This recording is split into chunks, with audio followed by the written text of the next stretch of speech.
Monica, you gotta fly. No. Black girl magic.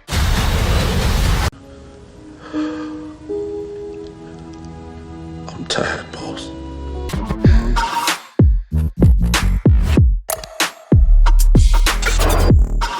Can the MCU turn things around in 2025? This is a loaded question, but we'll try to condense it as much as we can. For lack of a better term, things have gotten kind of sour over at the MCU and Disney in the past year, 2 years. They've started to see some slightly, definitely diminishing returns, but, with the Marvels, I think that was their first official flop. Back in the old days, 2017, 2018, we never could have foresaw a Marvel film flopping, much less not making almost, if not over $1 billion at the box office. I think that they can turn it around, and I think that they will turn things around. I think that they have finally started to realize that all these other things that don't matter, like DEI that you're having in your films, and I really feel like their priorities got out of whack at some point along the way. And you have Fantastic Four coming out this year, which I think is going to be a banger. At least I hope it's going to be a banger. A lot of good things on the horizon for the MCU, and I'm going to be optimistic here, guys, and say I think they can. What do you guys think? This year, I don't think they'll turn it around. Maybe next year when you have actually RDJ going to be in like the movies. Technically, they're still on the holdover of doing really stupid things because you still have the Silver Surfer being a girl, which a lot of people were really pissed off about. Captain America is going to tank, especially with how much money they've spent on it. And people are already irritated with, there's a leak that, the way because he doesn't have the super serum, the way he's a better Captain America is because he's super intelligent. But emotional intelligence. Yeah.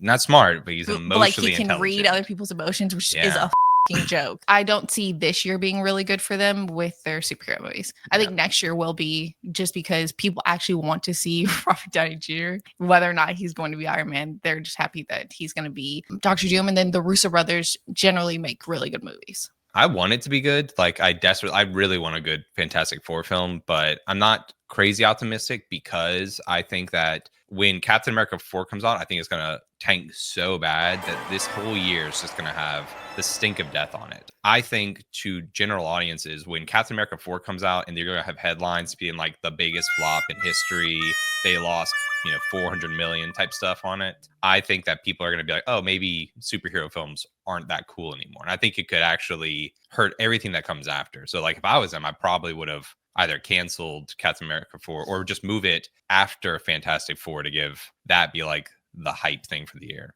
Fantastic Four has to be so good that it lets people know that it's not just the DEI stuff and the weird priorities. It's also the boring stories they've tried to tell. The indulgent, since Endgame, it has felt how much filler, how many times can we get you to give us money without a meaningful story return? I think the streaming's added to that. I think the meaningless films have added to that. And to make the Fantastic Four stand alone, you almost have to be we know, we get it, kind of like Deadpool did. But I don't think they're going to do that because they want it to be part of the MCU. You'd almost have to sacrifice a lot of what came before and start fresh. I don't know if they're willing to do that. That's spot on. I think what needs to happen, and quite frankly, I don't think it can, and this is their own fault, but we all participated in it. What they need to do is not make anything for 5 years. They should just stop, and they should be like, you know what?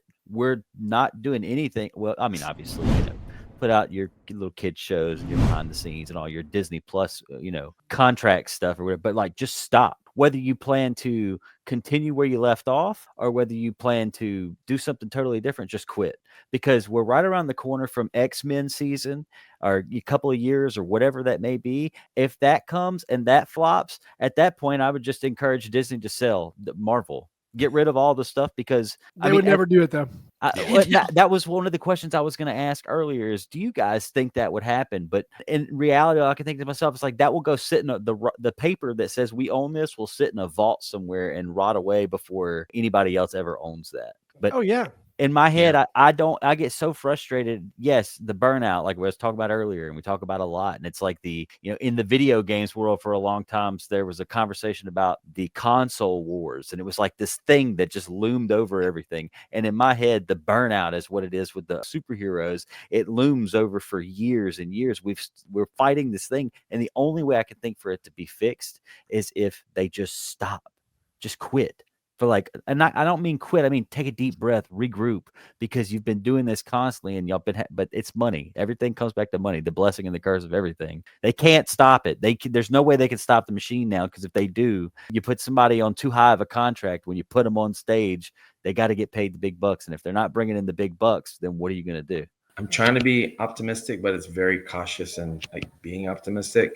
But that's coming from a person who just loves seeing the content out there. But it's having to redeem yourselves after mediocre at best 2024. It's like if I had to ask this group, like if you could think of one success from MCU in 2024, I'd have trouble throwing something out. Say, yeah, that nailed it. And with Captain America, yes, I'm excited about Red Hulk, about the content and storyline. I'm hoping it hits the mark. But I also think there's a bit of pandering, like the photo of Anthony Mackie getting hit in the shield by the Red Hulk to mirror what Captain America did in the comic. I'm like, okay, no super soldier serum, and might have an amped up suit. Maybe he does have emotional intelligence to be in touch with the feelings of Red Hulk, but that's not something that you think of. Like, yeah.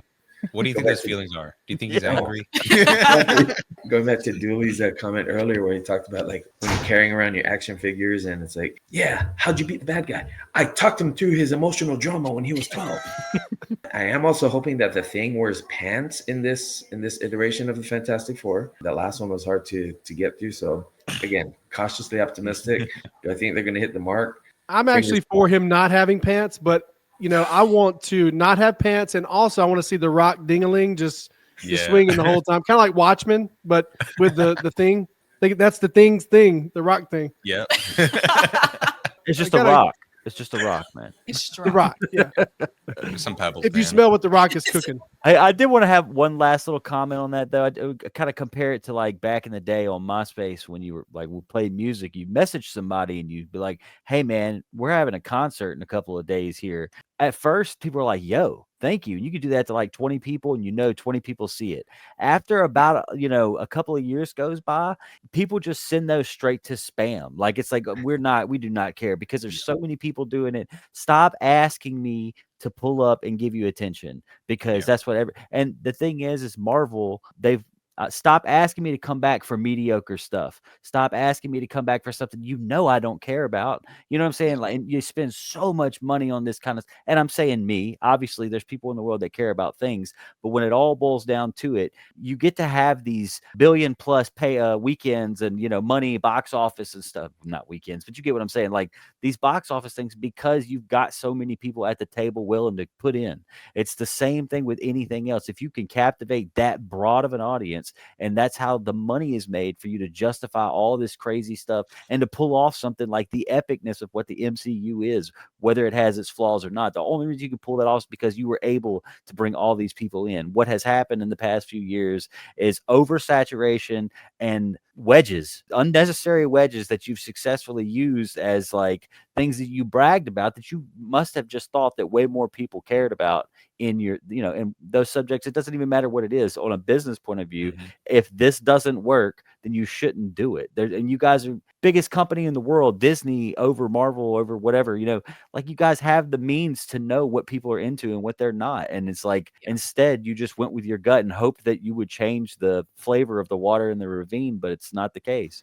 It's going to taste the same as it did, I digress. It gets old, and I need them to stop asking for my attention, because what they've been giving me for the past few years is not something that I am even close to interested in. But I was interested in everything up to Endgame. And right. And if you ask anyone that's not in our little bubble, that is always the same. Like anytime I go to town to get my hair cut or go grocery shopping or whatever, and I talk to somebody about Marvel and DC movies, what they almost always say is, "Oh yeah, I used to be really big into those, but after Endgame, I was done." Yeah. That's almost everyone feels that way. So Marvel really needs to do something in a big way to get that audience back. And Shane, it's a crazy thing that you said, but it might be true. At least maybe wait a couple years to let, that absence allow the heart to grow fonder of what's not there anymore.